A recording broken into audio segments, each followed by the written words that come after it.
You guys all know the lyrics to this song. I'm not going to burden you with my singing, but I want to read a couple lyrics to you. This world is not my home. I'm only passing through. My treasures are laid up somewhere beyond the blue.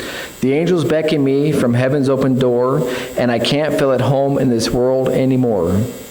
Is that how you feel about the world you're living in today? That this world is not my home?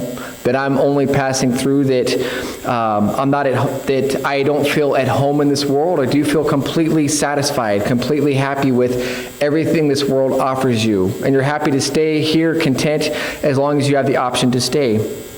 You know, I bet if I was to walk around with this little handy-dandy microphone and stick it in everybody's face and said, hey, would you consider this world your home? I imagine everybody would say, no, this world is not my home. But even as we know the truth that life is temporary, that one day soon we're going to be off this earth, whether we die or whether God comes and takes us home, there is still this temptation to love the world. There's a temptation to look at this world as if it is my home. And we're going to be looking at today this real temptation that there is to love this world. 1 John chapter 2, verses 15 to 17. Okay, how come this isn't working? Okay. There, it says in verse 15a, it says, do not love the world or anything in the world. To love the world is to set my affection on anything that prevents me from loving God. And we're not supposed to set our affections on the things of this world. And we're going to look a little bit at what does that mean, what's kind of okay, what's not okay, kind of when do we cross the line of too much about loving this world. And what do we mean by loving the world? Okay, what is going on, Noah? Okay, we're going to have to do this the old-fashioned way. Okay, so to world, obviously you can look at it and say, the world that we live in. Is there anything wrong with the world that we live in? Are we supposed to love this actual globe that we're living on, this planet that we're living on? That is okay. For right now, it is okay to love this earth that we're living on. God said the world that He created was good. In Proverbs, it talks about a good man is kind to his animal. So creation, nature, animals that we have, it is good for us to love and take care of those things. Next one, Noah, is people. When we think of the word world, sometimes we think of people. Is it okay to love people? I sure hope so, because I do. In Luke chapter 10:27, it says, love the Lord your God with all your heart. And the next part of it says, love your neighbor as yourself. So it is okay to love or take care of this world that we live on. It is okay to take care of the world made up of people. Where does this go wrong? Where is it when it crosses the line? Is when we go with the ways of this world. We look at what the world says, this is what's important. These are the values, these are the standards, these are the morals that you need to live by. That's where we have to draw the line and say, you know what?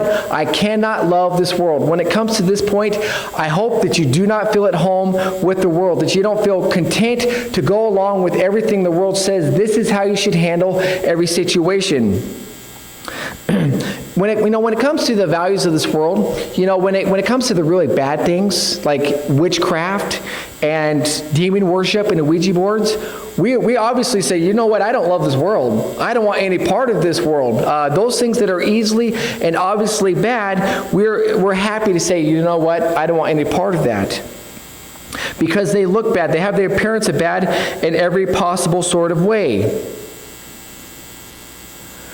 But when it comes to sins and temptations, it gets a little bit harder. James 1:14 says, but each one is tempted when by his own evil desires he's dragged away and enticed.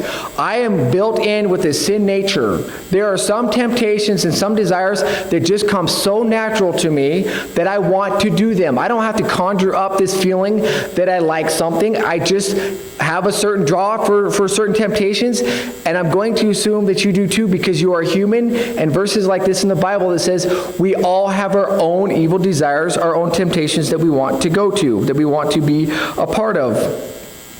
Next one, Noah. It says Ephesians 2:3. All of us lived among them at one time, gratifying the sinful cravings of our flesh and following the desires and thoughts. Like the rest, we were by nature's objects of God's wrath. Before we got saved, we just naturally had desires and cravings of the flesh that we just said, okay, I want to steal, guess what I'm going to do? I'm going to go steal. I want to lust after something or someone, I'm just going to go do that. I want to cheat on a test, okay, I'm just going to go do that because that's what I want to do. For a lot of people, when you get saved, at that point where you say, you know what, I want Jesus as my Savior, guess what doesn't just die immediately? Those temptations don't just die immediately. Now, I've known people who, I remember reading a story about a guy that my dad actually thought was him, where he had a struggle with his tongue before he got saved and certain things, and then he just decided, or he prayed at some point after being a Christian, God, please help me with this. And from that point on, cold turkey, it just stopped. But a lot of people are like the alcoholic who drinks, he goes to Alcohol Anonymous, and then he weans himself off. Or they have drugs. Not everybody can just say, cold turkey, I'm done. When it comes to the temptations in our flesh. We had these cravings right before I got saved. They kind of continue in my life. And there are sins and temptations that we just naturally are drawn to. Galatians 1:17 says, for the flesh desires what is contrary to the Spirit. This is talking about somebody who's saved. I already have the flesh inside of me that says, I want to do X, Y, and Z. It's a desire, it's a craving, it's just something naturally inside of me that says, I've got to do this. I really want to do this. When it comes to other things in life, we can have that make up the world. We have things that are just normal things. 1 John chapter 5, verse 21. It says, dear children, keep yourselves from idols. Just those things in life that we just naturally are drawn to, that we want to have part of our life. By themselves, there's nothing wrong with them. But when they become more important than God, or we follow what the world's saying, this is what you should do instead of what God says you should do, that's when it becomes wrong. And so I have some examples for you. The first one is something of my own. And for some people, it's a hobby, right? Things that we make part of our lives that can become more important to us than God. It becomes an obsession. It becomes something that all we can do is think about. All we can do is dream about. Everything about our life is, he already gave it away. Everything in our life is kind of pushed and drawn to that point. Now, I have a picture of the Seahawks up there because when I was growing up, that was me to a T. I had posters all around my walls in my bedrooms. I had hundreds of football cards. I knew every single stat about every single player that existed up until that point. I had a jersey.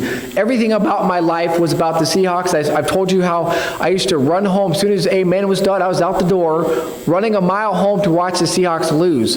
But I was there. Everything about my life was wrapped around the Seahawks. And that might not be yours. Maybe you guys are infatuated or crazy about the Seahawks. You know what? Another thing that I struggle with today is on my phone. I meant to bring it. There's a game called Wordscapes.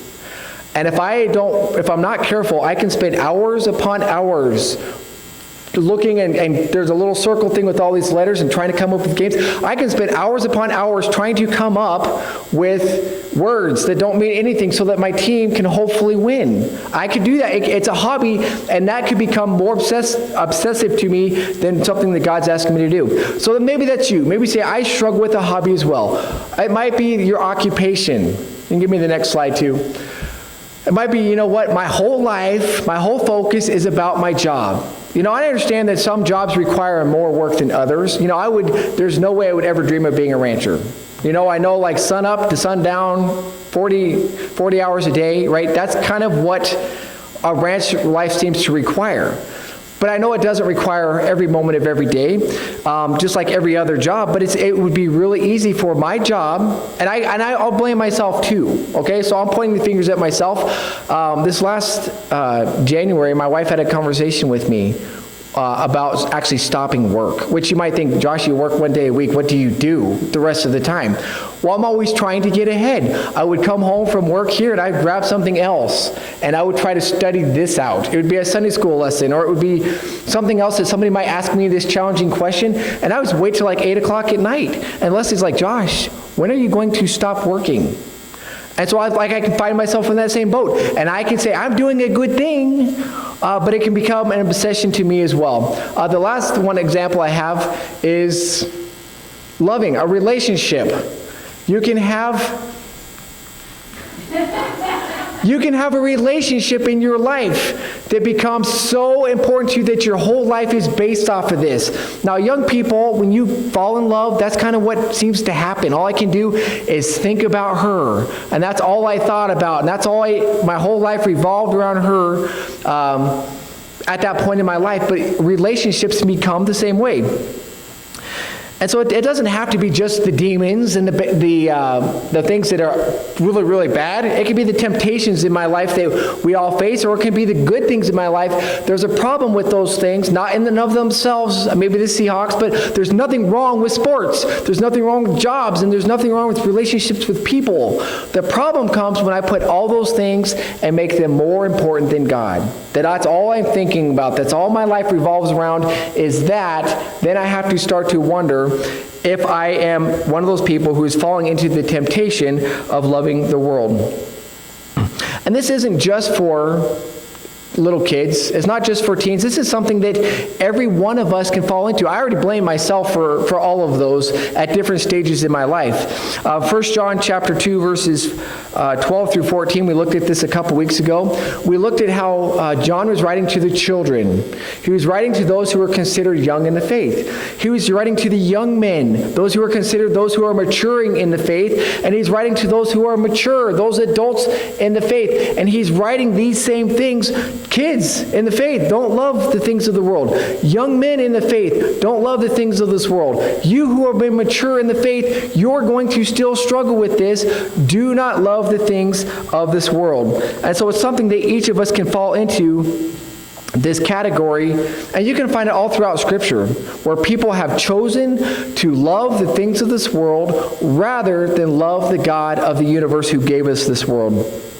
Adam and Eve, right off the bat in the Garden of Eden, they had God, they had communion, they had a fellowship with God. And what did they trade that for? They traded it for some good-looking fruit because some snake was talking to Eve, and Adam said, yeah, I'll do that too.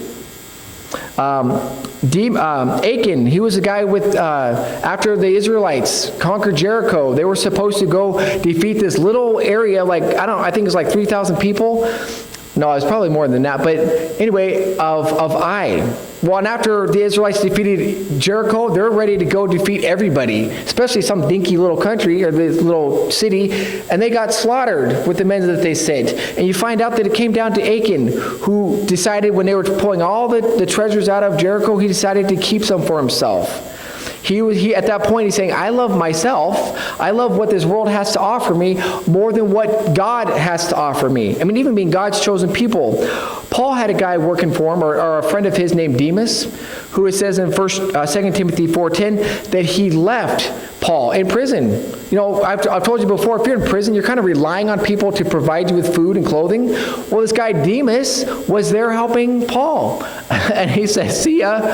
And it says that Paul says, this guy deserted me. He loved the things of this world more than he loved God. More than he loved what God was asking him to do. He said goodbye.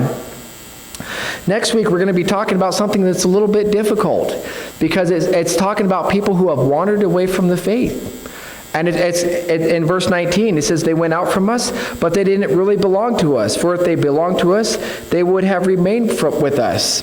And so you have people struggling everywhere to walk with the Lord. All throughout the Scriptures, all throughout history, you have people who struggled to say, I'm going to love God as opposed to loving what this world has to offer me.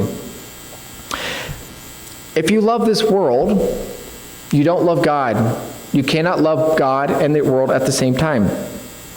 Okay, Taven. I gave Taven a heads up, a warning, because he's the guy who's always willing to answer. He's always answering during church. I have 6 airheads. Okay, I have 6 that I'll give out to 6 kids if you come up here and answer an easy question. What are 2 different things you cannot